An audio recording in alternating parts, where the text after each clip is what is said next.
अरे माई हम नहीं जानी जोगवा कौने रंग होला कि अरे माई हम नहीं जानी जोगवा कौने रंग होला कि अरे बेटी सीखला सोहाग जोगवा कौने रंग होला कि अरे बेटी सीखला सोहाग जोगवा कौने रंग होला।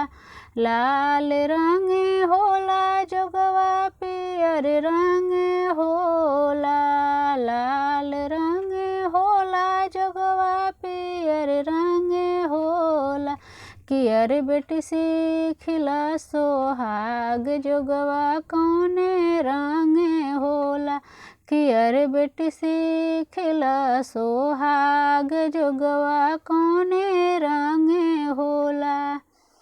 अरे माई हम नहीं जानी जोगवा कौना फल होला कि अरे माई हम नहीं जानी जोगवा कौना फल होला कि अरे बेटी सीखला सोहाग जोगवा कौने फल होला कि अरे बेटी सीखला सोहाग जोगवा कौने फल होला।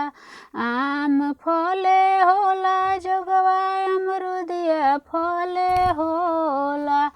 आम फल होला जोगवा अमरुदिया फल होला कि अरे बेटी सीखला सोहाग जोगवा कौना फल होला कि अरे बेटी सीखला सोहाग जोगवा कौना फल होला कि अरे माई हम नहीं जानी जोगवा कौने फल होला।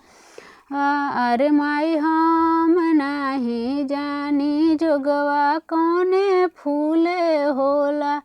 अरे माई हम नहीं जानी जोगवा कौना फल होला। अरे बेटी सीखला सोहाग जोगवा कौने फूल होला। अरे बेटी सीखला सोहाग जोगवा कौने फूल होला। अड़हुल फूल होला जोगवा बेला चमेली फूल होला। अड़हुल फूल होला जोगवा बेला चमेली फूल होला कि अरे बेटी सीखला सोहाग जोगवा कौने फूल होला कि अरे बेटी सीखला सोहाग जोगवा कौने